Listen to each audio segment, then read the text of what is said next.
Hello everybody, welcome back to the channel. So within today's video, we are going to be talking about the latest regarding Lionel Messi. The news of Messi is evolving very fast because Barcelona is moving very fast for this player. And that is why, again, we are going to continue to talk about Messi's situation and transfer to Barcelona in this video. And then later in the video, we're also going to be discussing what is the current conditions of Frenkie, Pedri, and Dembele, and also Christensen. So there is a lot of players that we have to discuss for today. So if you guys are new here, welcome back to the channel. I'm happy that you guys are here. If you do support FC Barcelona, or if you like football in general, this is going to be the YouTube channel for you. If you guys want to support this YouTube channel, please like this video. Also subscribe to the channel. I would really appreciate it. And again, thank you guys so much for tuning in. And let's now talk about Lionel Messi. Now, like I have said, I knew that Messi was going to be the first signing for Barcelona. Like, who would have thought, right? Like about 2 years ago that Messi was going to be the first signing for Xavi in the summer of 2023. We did not even think that Messi was going to return, but now we're here sitting down, looking at the screens, looking at our phones, and seeing Messi becoming the first signing for FC Barcelona. And I remember, right? I remember 2 years ago, almost 2 years ago, as a matter of fact, looking back at that announcement where Messi was saying goodbye or bye to everybody in Barcelona because he had to move to PSG because, you know, John Laporta had to kick him out because they couldn't afford him. I remember looking back at that announcement and that moment, and I saw John Laporta just so sad, so frustrated. Even though he did not look like he was trying to uplift Messi, you can see every emotions through his eyes. And John Laporta knew that something had to be done in the near future. Like, it did hurt him. You could really see the sadness through his eyes if you go back to those videos. And deep down, I knew that John Laporta was going to act on it and do everything he can to bring Messi back eventually. Fast forward a year and a half later to 2 years later, now we're seeing John Laporta doing everything he can in his power to make sure this return does happen. Because what happened on that night when Messi did leave, it was not a good experience for nobody. And so look, do I believe that John Laporta made the necessary move and the good move to take Messi away from Barcelona at that time? Yes, I do think so. I think that it was a great idea to take Messi off of the wage bill because that allowed Barcelona to bring in 4 to 5 new players throughout these past few months that they could not bring if Messi was still here. Like, to see Lewandowski here, to see Koundé, Christensen, Kessie, and many other players, right? This is the reason why today we can say that Barcelona have a much better and more complete squad if you were to compare it to the last 4 to 5 years. We have this again because it was due to Messi's exit, and John Laporta knew exactly what he was doing, and Mateo Lamán had the exact same idea. And let me tell you, if this Barcelona squad, knowing the amount of players that we have in now, does win La Liga this season, everything in the end went according to plan. This is what Mateo Lamán and John Laporta wanted: a more complete squad, a squad that can still compete even without Messi, and then potentially in the future bring Messi back in, which is what we're doing today. So John Laporta is a man that does show that he is willing to make short-term sacrifices in order to win in the long term. And I'm happy that many of us can continue to enjoy this route that John Laporta is taking us to. So as for the latest regarding Messi, it does say here, according to Roger Sappers, that Barcelona must submit their final plan to La Liga before April 30th. Then the league will be assigning the salary limits of all teams, from which Barcelona will proceed to know how much margin they have and what kind of an offer they can send to Lionel Messi. Now, again, the idea at this club is that Barcelona do want to give Messi a 13 million euro a year contract. And again, that is a net salary. Gross is like around 26 or 27 million euros a year salary. I think that with a salary like this given out to Messi, of course, they're going to tell La Liga that they're going to be lowering the wage bill. They're going to be letting go of specific players. And that's what's going to lead us towards the next report, because it does say here, according to Gerard Romero. Now, if the conditions are met, which does require 2 big-time exits and a salary reduction from players, Messi will return to FC Barcelona. Barcelona is also working on 3 more signings besides Lionel Messi. And so this is also explaining that there are 2 conditions that Barcelona must do. They have to let go of 2 big-time players, which is, I assume, they're telling La Liga to that, and they're also going to be reducing the salary. Now, who knows who those 2 players could be, but they're going to have to be big-time players, and most likely, like, I know that it's going to hurt many of us, and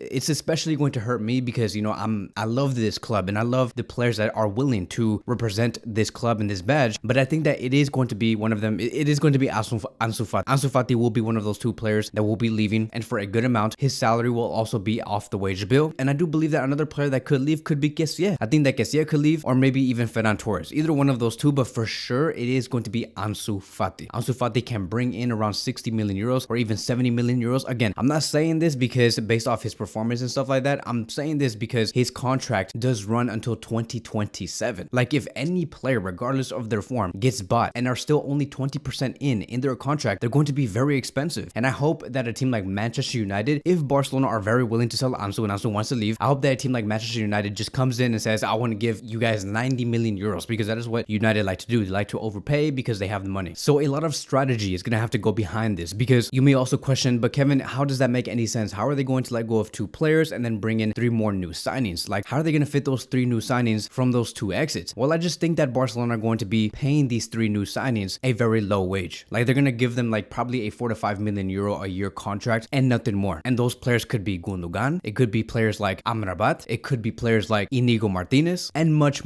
more. Because right now I do believe that Ansu Fati earns around 8 million euros or 7 million euros a season. You can fit 2 players in a wage like that. So in terms of the financials, that is basically the plan. Now, sportingly, once Barcelona have all of this complete and La Liga approve it, and then we hear that Messi is going to be going to Barcelona, and that is where the real fun does begin, because we have other reports also stating that Xavi wants Messi in a 4-man rhomb-shaped midfield next season, which basically means a diamond midfield. And to be more specific, Johan Cruyff's 3-4-3 diamond midfield. I do believe that Xavi is a big fan of having 4 midfielders on the pitch, and I think that is going to be very exciting. So if you guys want to have like an idea on what that 4-man midfield could look like and what a 3-4-3 diamond formation would also look like under Xavi Hernandez next season, we could probably see Alejandro Balde as a left winger, Lewandowski and Dembele completing the 3-man attack, and then the midfield being Messi, Xavi, Pedri, and Frenkie de Jong, with our back 3 being Christensen, Araujo, and also Jules Koundé. And it's very interesting. It's a very interesting lineup, because I think that Alejandro Balde has what it takes to become a left winger. And of course, he can transition into a left back when Barcelona do have to defend. He goes into the left back position and completes the 4-man back line. Now, you may find this strange to see that Alejandro Balde is placed in positions like this, but he's already in positions like this in the first place. Like, we already see Alejandro Balde in the final third like all the time. And also, we see this in other places in Europe with a left back converting himself into a left winger. We also see it with